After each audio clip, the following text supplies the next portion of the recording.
When your food is brought to you and you thank the server? Because if you don't, who will? When you pick up the litter that has missed the recycling bin? Because if you don't, who will?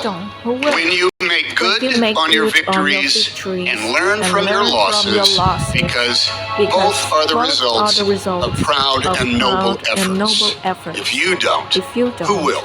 Who will? Now listen. It's not fair. But please don't be embittered by this fact. That without having done a lick of work, without having spent any time in class, without once walking into that library, in order to have anything to do with the graduating class of Harvard, its faculty, or its distinguished alumni, I make a damn good living playing someone who did.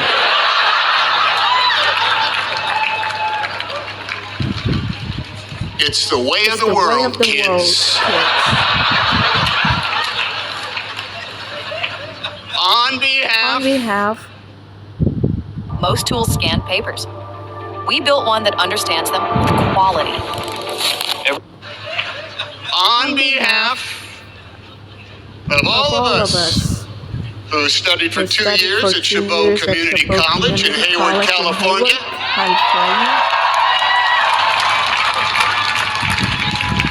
2 semesters at California State University, Sacramento, and for 45 years at the School of Hard Knocks, earning a Bachelor of Arts degree in one damn thing after another. Thank you. I don't know much about Latin. I have no real passion for enzymes.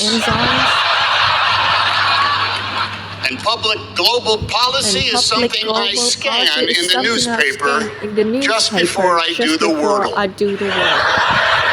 And yet here I am, closing for Josiah, Alice, and Vic. Thank you, guys. Some of us here can recite by repetition the preamble to a television show we might have seen 5 days a week about a strange being from another planet with powers and abilities far beyond those of mortal men.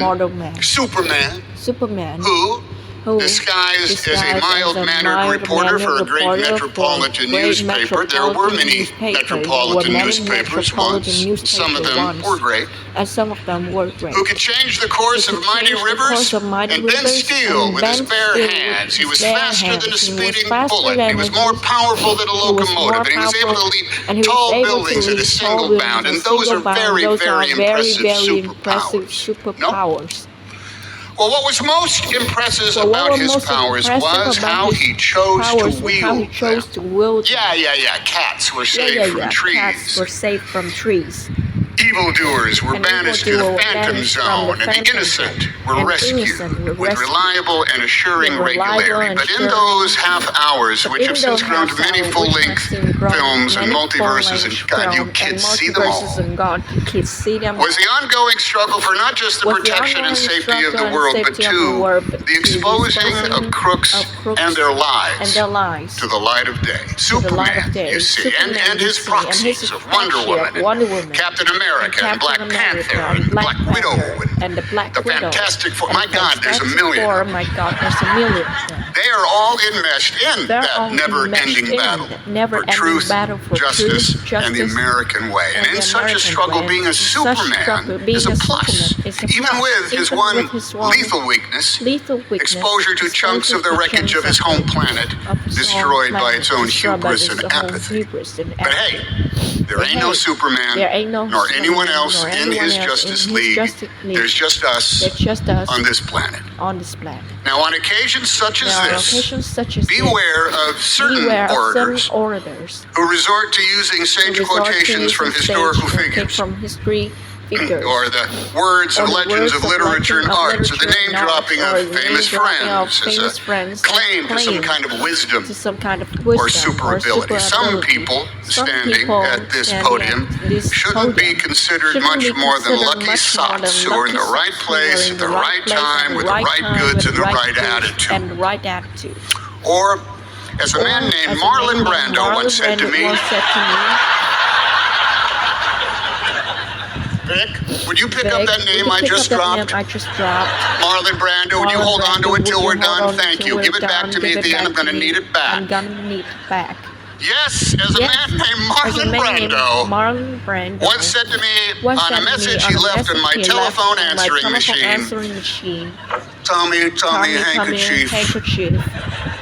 This is Marlon Brandflakes calling you to ask where you are. Then later, he told me that when he was a young man and registered for the draft, he filled out the form for his name and age, but when it came to his race, he wrote human. But Tommy, what are we? All but human. Yeah, we are all but human. Now, as an armchair historian who reads nonfiction for pleasure, the books divine that there has never been a graduating class that has not faced the greatest challenges of all time. That come every spring, the maelstrom of history swirls so wildly that no matter the year or the era or the generation, there is always an atmospheric river of events that makes right now the hinge upon which our fate is turning. And we here in the stands look at you all in the caps and the gowns, and we hope, at last, help is on the way. Somewhere matriculating today is a man of iron, a woman of steel, a superhuman just in the nick of time. Now, this is not because we have failed in our duties or are completely spent. We have done some very super things over our generation. It's because we are all in a cage match, mixed martial arts battle royale, with agents of hubris, apathy, intolerance, and braying incompetence, the malevolent equals to Imperial stormtroopers Lex Luthor and Loki. And we could all use a superhero right now. Now, looking out at the flowing colors, Harvard Yard, goofy big hands that clap, the balls that represent the world on which we live, the streamers and the piatas, and someone's very big face rendered large out there amongst the there she is. That's it. We see beings who are young and restless, with energy and imagination, with righteousness and enlightenment and joy and compassion. And we celebrate your proclaimed wisdom and your worth ethic. We know no one is faster than a speeding bullet, to our shame, every day, to our shame. But we can still summon more power than locomotive, and we are able to leap tall buildings at a single bound if we have the right gizmo.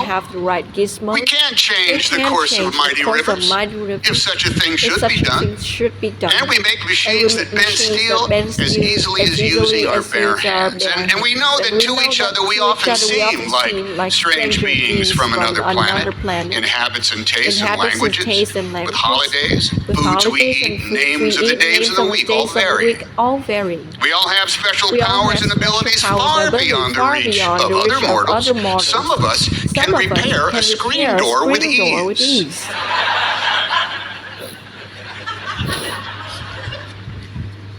Some of us can take care of a 5-year-old kid and a toddler for 24 hours a day and never stop loving them.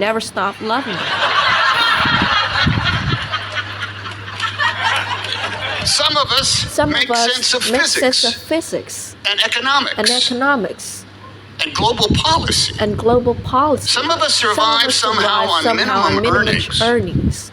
Some of us graduate from college despite years of lockdowns and Zooms. Now, these achievements are all stellar.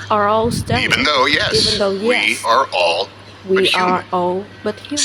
Still, we'd like to look up in the sky and see not a bird, not a plane, but well, someone who is young and strong and super, who will fight the never-ending battle for truth, for justice, and for the American way. Someone who will take on that work.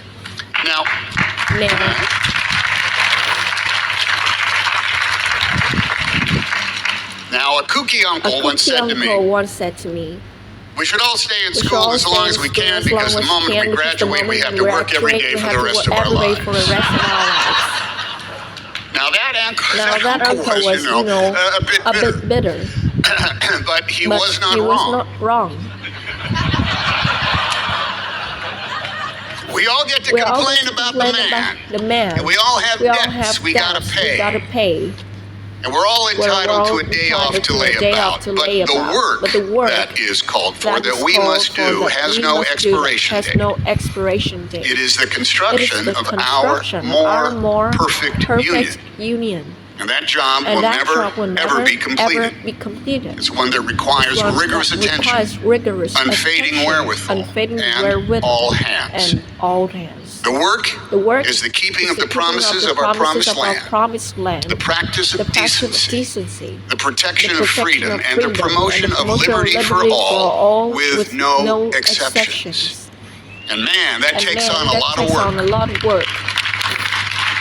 It's work that is done on multiple job sites every single day, and you can call each of them the battle for truth, justice, and the American way. Yes, the American way. The American way is exampled in both plain sight and in subtle attitudes, in moments of routine exchange and in broad expectation.